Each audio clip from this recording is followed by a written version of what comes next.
अस्सलामु अलैकुम वरहमतुल्लाहि वबरकातुहू। बिस्मिल्लाहिर्रहमानिर्रहीम। मोहतरम भाइयों बुजुर्गों दोस्तों, हज 2025 में जाने वाले सारे आज़मी किराम और जो वेटिंग में हैं, सबको अल्लाह तबारक व तआला हज 2025 के लिए कबूल फरमाए, आसान फरमाए। मुअज्जज़ सामिनीन किराम, आज हम बात करेंगे आज़मीन को हज में जाने से पहले टिक्का वगैरह दिया जाता है। डॉक्टर नवीन वर्मा हमें टिक्का के बारे में खास ज़रूरी बातें बताएंगे। ये टिक्का हर हाजी को लगाना ज़रूरी है। डॉक्टर नवीन वर्मा की बात समाअत फरमाएं। अब हमारे ट्रेनिंग सेशन का पहला सेशन हम शुरू करने जा रहे हैं। सबसे पहले मैं आपको ये बताता चलूं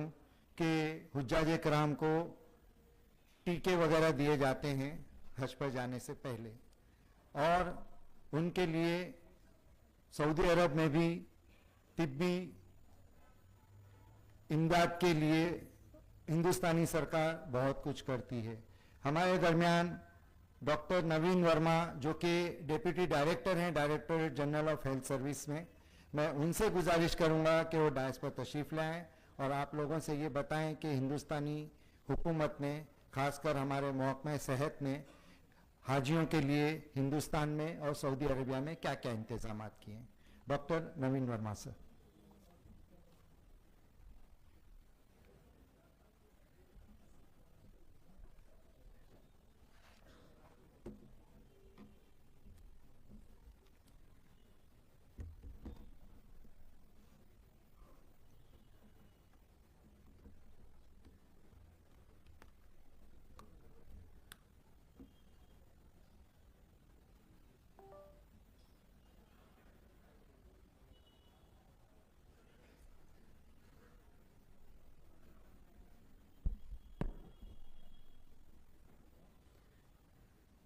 सभी को नमस्कार।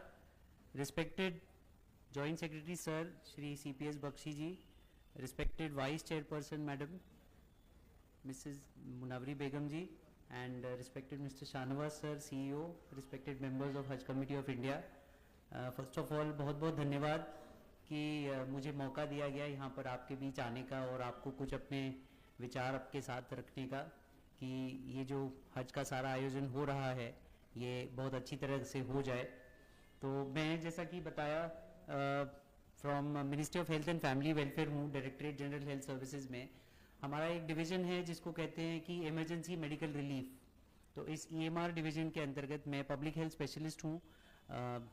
डिप्टी डायरेक्टर की पोजीशन पे हूँ, और ये तीसरा वर्ष है कि मैं हज के जो आयोजन होते हैं इसमें आप लोगों के साथ हूँ। तो इसमें हमारा जो डिवीज़न का एक रोल होता है वो यहाँ पे जो मेडिकल केयर अरेंजमेंट्स होते हैं उनसे संबंधित, और जब हाजियों को जाना होता है तो जाने से पहले यहाँ पर उनको मेडिकल के संबंध में क्या कुछ प्रिपरेशन होनी चाहिए उसके संबंध में गाइड किया जाता है। तो उसी के संबंध में मैं कुछ बातें आपके सामने रखूँगा जिससे कि आपको, हम ये उम्मीद करते हैं कि और एक अच्छी इंसाइट मिलेगी कि आपके साथ में जो सारे हाजी जा रहे हैं उनका एक मेंटल क्या फ्रेम ऑफ माइंड है, उनका फिजिकल स्टेटस क्या है, उसके बेसिस पर वो आगे जाकर के वहाँ पर जितना समय बिताएंगे वो एक बहुत ही अच्छे हेल्थ कंडीशन में गुजरे। तो मैं कुछ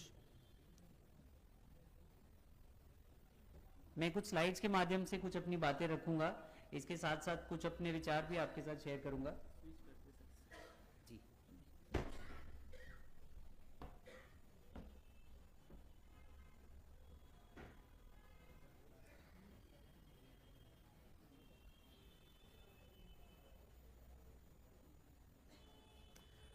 तो आपको पता होगा, लेकिन ये बहुत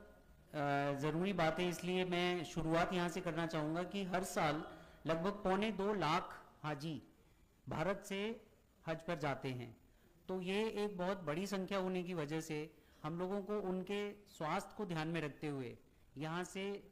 कुछ मेडिकल केयर अरेंजमेंट्स के अंतर्गत डॉक्टर्स और पैरामेडिकल स्टाफ, जिनमें कि नर्सिंग ऑफिसर, फार्मासिस्ट और अलग तरह के टेक्नीशियंस ये साथ में जाते हैं। वहाँ पर उनकी टेम्प्रेरी मेडिकल केयर के लिए कुछ अस्पताल स्थापित किए जाते हैं, वहाँ पर टेम्प्रेरी डिस्पेंसरीज बनाई जाती हैं। तो वहाँ पर जो भी हाजी हैं उनको जो भी स्वास्थ्य से संबंधित ज़रूरत है उस ज़रूरत को पूरा करने के लिए, तो इसमें मेन रोल तो जो है मिनिस्ट्री ऑफ माइनॉरिटी अफेयर्स का है, लेकिन मिनिस्ट्री ऑफ माइनॉरिटी अफेयर्स के साथ जो संबंधित मिनिस्ट्री हैं वो संबंधित मिनिस्ट्री भी अपने स्पेशलाइजेशन जो भी उनका टॉपिक है उससे संबंधित सपोर्ट करती है। तो मिनिस्ट्री ऑफ हेल्थ के पास जो काम आता है उसमें इन डॉक्टर्स और पैरामेडिकल स्टाफ को सिलेक्ट करके वहाँ पर भेजने के संबंध में कुछ काम आता है, तो इसमें अपना हेल्प करते हैं। इसमें जो मेन फोकस होता है वो होता है कि जाने से पहले यहाँ पर मेडिकल सर्टिफिकेट उनका बनाया जाए, उनका एक प्री स्क्रीनिंग यानी कि उनको पहले से कोई बीमारियां हैं कि नहीं इस बात का ध्यान रखते हुए उनको वहाँ पर गाइड किया जाए कि जाने के बाद उनको किन बातों का ध्यान रखना है। इसके अलावा वहाँ पर जो भी इमरजेंसी रिस्पॉन्स होते हैं, यहाँ पर जो भी अरेंजमेंट्स होते हैं उसमें भी मिनिस्ट्री ऑफ हेल्थ के काफ़ी इनपुट्स होते हैं, जो कि मिनिस्ट्री ऑफ एक्सटर्नल अफेयर्स के साथ जो कॉन्सुलेट जनरल जेड्डा में है वो सारा अरेंजमेंट करते हैं, उनके साथ मिलकर के अरेंजमेंट किया जाता है। तो हेल्थ स्क्रीनिंग में जैसा कि हम नॉर्मली कोई भी काम के लिए अगर जाते हैं तो कई बार हमसे मेडिकल सर्टिफिकेट मांगा जाता है, तो उसी तरह का मेडिकल सर्टिफिकेट सभी हाजियों के द्वारा भी भरा जाता है। उसमें ये कोशिश होती है कि जो शारीरिक रूप से फिट हैं, जिनको इतनी लंबी यात्रा करने पर कोई और ज़्यादा गंभीर समस्या ना हो, उसी तरह के लोगों को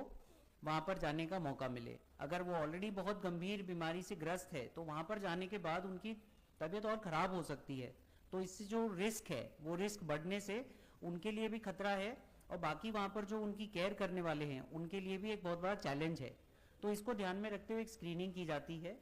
इस स्क्रीनिंग के अंतर्गत चूंकि एक देश से दूसरे देश में जाने की बात है तो कुछ बीमारियां जो फैल सकती हैं वो ना फैलें, इसलिए वैक्सीनेशन का भी एक क्राइटेरिया होता है। कुछ वैक्सीनेशन तो मैंडेटरी हैं, मैंडेटरी यानी उनके बिना नहीं वहाँ पर अलाउ किया जाएगा। उसमें जैसे आप अगर नाम जानते हैं तो मैं मेनिंगोकोकल मेनिंजाइटिस एक बीमारी के बारे में बताना चाहूँगा कि दिमागी बुखार होता है जो कि मैंडेटरी वैक्सीनेशन से बचाया जा सकता है, तो इसलिए मैंडेटरी ये एक वैक्सीन दिया जाता है। इसके अलावा कुछ वैक्सीन हैं जैसे आप सब जान रहे हैं पिछले 5 सालों से कोविड का वैक्सीनेशन, ये जो भी सऊदी अरब की गाइडलाइंस है, सऊदी अरब अपने आप में एक देश है, उन्होंने जो भी गाइडलाइंस बनाई उन गाइडलाइंस को सभी देश के लोग जो वहाँ जाना चाहते हैं उनको फॉलो करना है। तो कोविड के वैक्सीनेशन, पोलियो के वैक्सीनेशन और कुछ हाई रिस्क इंडिविजुअल्स हैं जिनको फ्लू, आप जानते हैं फ्लू ये एक बहुत कॉमन श्वास में फैलने वाली बीमारी होती है, तो इससे बचाने के लिए वैक्सीन होता है। तो इस तरह के कुछ वैक्सीनेशंस कवर किए जाते हैं। तो इसके अलावा खाने पीने में या उनको नॉर्मल अपने शरीर का ध्यान रखने के लिए कुछ जो गाइडलाइंस होनी चाहिए ये भी उनको एक बुकलेट के रूप में दी जाती है। उस बुकलेट में 1-2 पेजेस पे कुछ कॉमन उनको मैसेजेस गाइडलाइंस के तौर पे दिए जाते हैं जिनका वो अगर ध्यान रखेंगे तो शारीरिक रूप से स्वस्थ रहेंगे। तो इस बात की कुछ ट्रेनिंग भी की जाती है। जो भी मेडिकल केयर के लिए डॉक्टर्स और पैरामेडिकल सिलेक्ट होते हैं उनको भी, बहुत से ऐसे होते हैं जो पहली बार जा रहे होते हैं, तो उनको भी खुद वहाँ के बारे में सब बताना, वहाँ की लाइसेंसिंग होती है ताकि वो वहाँ पे प्रैक्टिस करें इसकी, तो इन सब बातों की ट्रेनिंग में भी हम सहयोग करते हैं। आंकड़ों के बारे में बताऊं तो लगभग 350 की संख्या में डॉक्टर्स और पैरामेडिक्स वहां पर भेजे जाते हैं। इसका भी कुछ एक प्रोपोर्शन होता है जिसके अंतर्गत लगभग 150 डॉक्टर्स अलग अलग स्पेशलिटी के, आप जानते हैं कि ऑर्थोपेडिक्स डॉक्टर होते हैं, कोई लेडी स्पेशलिस्ट डॉक्टर होते हैं, कोई हार्ट के स्पेशलिस्ट होते हैं, तो जो जो करीब 12-15 ऐसी अलग अलग स्पेशलिटीज हैं जिनकी वहां पर जरूरत पड़ सकती है। इसके अलावा जनरल प्रैक्टिशनर जो जनरल MBBS डॉक्टर्स हैं, इन सबका चयन करके लगभग 150 डॉक्टर्स और इनके साथ साथ सपोर्ट में नर्सिंग ऑफिसर, फार्मासिस्ट और एक्सरे टेक्नीशियन, ECG टेक्नीशियन, अलग अलग तरह के लेबोरेटरी टेक्नीशियन। वहाँ पे सिर्फ उनको दवाइयाँ नहीं दी जाती, उनका कुछ बेसिक जांच भी अगर होनी है, एक्सरे होना है, कुछ खून की जांचें होनी है जो कॉमन बीमारियों में बीमारी क्या है इसका पता लगाने में मदद करेगी, तो X ray technician, ECG technician, lab technician, इस तरह के भी बंदे भेजे जाते हैं। तो इसके लिए पिछले 2 सालों में मिनिस्ट्री ऑफ हेल्थ ने सभी के एप्लीकेशंस मंगा के एक प्रक्रिया करी थी, लेकिन इस बार जैसा कि सर ने कहा कि डिजिटलाइजेशन ये एक बहुत इंपॉर्टेंट हमारे हर काम के पहलू में जुड़ता जा रहा है, तो सिलेक्शन के प्रोसीजर में भी इस साल मिनिस्ट्री ऑफ हेल्थ के द्वारा NIC की मदद लेकर एक ऑनलाइन पोर्टल बना करके सिलेक्शन किया गया। तो उसमें भी हम उम्मीद कर रहे हैं कि और अच्छे जो लोग अच्छी भावना से वहाँ पर काम करेंगे और इंटेलेक्चुअली अपने जो फील्ड है उसमें एक्सपर्ट होंगे, इस तरह के लोग वहाँ पर काम करने में मदद करेंगे। वहाँ पर आप जानते हैं कि अलग अलग जगह पर आयोजन होता है हज यात्रा के दौरान, तो अलग अलग जगह पर उनकी पोस्टिंग होती है, वहाँ पर टेम्परेरी अस्पताल बनाए जाते हैं। तो उनके साथ आपको अच्छा तालमेल बना करके रखना है, क्योंकि आप जिन हाजियों के साथ रहेंगे उनको अगर कोई बीमारी है, उनको कोई दवाई की ज़रूरत है, तो वो आपसे भी ज़रूर हेल्प चाहेंगे कि आप उनको डिस्पेंसरी तक या अस्पताल तक कैसे जाते हैं उसके बारे में कुछ गाइड कर सकें। तो इसलिए आपको इन मेडिकल टीम्स के साथ अच्छा तालमेल बना करके रखना होगा। इसके अलावा वहाँ पे एम्बुलेंसेस की भी व्यवस्था होती है, जैसा सर ने बताया कि बसेस की व्यवस्था होती है, तो वैसे ही पेशेंट्स को ट्रांसपोर्ट करने के लिए कुछ एम्बुलेंसेस की व्यवस्था होती है। उसका अपना एक वहाँ पर कंट्रोल रूम बनता है, जिससे सारे अपने एम्बुलेंसेस में कहीं अस्पताल में जाना है तो उसके लिए यूज़ कर सके, प्लस वापस उनको ड्रॉप करना है अपनी स्टे लोकेशंस पे। तो इसके अलावा जब लौट कर आते हैं या जाते हैं उस समय भी एयरपोर्ट पर आपको बताते हुए मुझे खुशी हो रही है कि जो भी एम्बार्केशन पॉइंट्स होते हैं, जिन एयरपोर्ट्स पे लगभग 20 की संख्या में ट्रैवलिंग करते हैं हाजी, उन सभी एयरपोर्ट्स पे एयरपोर्ट हेल्थ ऑर्गेनाइजेशन APHO के माध्यम से डॉक्टर्स और हेल्थ डेस्क वहाँ पर स्थापित किए जाते हैं कि जब वो यहाँ से जा रहे हैं, जब वापस लौट रहे हैं, तो एयरपोर्ट से ही उनको अगर किसी भी तरह की ज़रूरत है हेल्थ पॉइंट ऑफ व्यू से, तो उनको वहाँ पर हेल्प मिल सके। इसके अलावा ये सारी जानकारी वहाँ पर भी जब कोई भी पेशेंट देखा जाता है, उनको दवाइयाँ दी जाती हैं, सारी जानकारी कंप्यूटर पे कोशिश की जाती है कि रिकॉर्ड की जाए। इससे हम लोगों को किस टाइप की बीमारियाँ हो रही है, उनके लिए किस टाइप की दवाइयाँ वहाँ पर भेजनी चाहिए, ये सारी बातों का एक डेटा जमा होता रहे और आने वाले सालों में इसको हम लोगों को यूज़ करके और अच्छे तरीके से ये आयोजन करने में मदद मिले। तो इसमें भी जैसे कि अलग अलग ऐप बताए गए हैं कि हज सुविधा ऐप है या पोर्टल पे जानकारी इकट्ठा की जा रही है, वैसे ही हेल्थ के लिए भी वहाँ पर जो डॉक्टर्स यूज़ करते हैं उसको कहा जाता है ई हॉस्पिटल नाम का एक पोर्टल है, जिस पर कि सारे हाजी उनका डेटा, उनके पासपोर्ट से संबंधित, उनको पहले से जो बीमारियां हैं उससे संबंधित, वैक्सीनेशन हुआ है उसके संबंधित जानकारी उसमें कोशिश की जाती है कि अपडेट रहे। और जो ट्रीटमेंट वो वहाँ पर लेते हैं, क्योंकि एक दिन वो एक डिस्पेंसरी में जाएंगे, हो सकता है 8 दिन बाद दूसरी डिस्पेंसरी में जाएं, तो उनका जो हेल्थ स्टेटस है वो वहाँ पर कंटिन्यू अपडेट होता रहे और इसी तरह उनको बेस्ट मेडिकल ट्रीटमेंट वहाँ पर जो भी अवेलेबल हो वो मिल सके। इसके अलावा भी अगर बहुत ज़्यादा गंभीर तकलीफ होती है तो जो सऊदी के अस्पताल हैं वहाँ पर भी उनको कोई टर्मिनल इलनेस के लिए या कोई बहुत बड़े किसी प्रोसीजर के लिए रेफर करने का भी प्रावधान रहता है। उसके साथ हमारे जो डॉक्टर्स होते हैं वो सऊदी की गवर्नमेंट के साथ, जो सऊदी अस्पताल हैं उनके साथ भी कांटेक्ट में रहते हैं और उसके लिए जो भी ज़रूरत है वो उसको करने के लिए तैयार रहते हैं। तो इस तरह से पब्लिक हेल्थ पर्सपेक्टिव से, क्योंकि जब ये हाजी वापस आ रहे हैं तो अपने साथ कुछ बीमारियां भी लेकर आने का खतरा होता है, यहाँ पर दूसरे लोगों के साथ बीमारियां फैलने का भी खतरा रहता है, उस खतरे को भी कम किया जा सके इसके लिए कोशिश की जाती है। तो अंत में मैं समराइज करने के लिए यही कहना चाहूँगा कि मिनिस्ट्री ऑफ हेल्थ का भी इसमें पूरा सपोर्ट है और बहुत ही शांतिपूर्ण तरीके से, बहुत ही स्वस्थ तरीके से ये हज यात्रा सभी हाजियों की पूरी हो, ये कोशिश रहती है।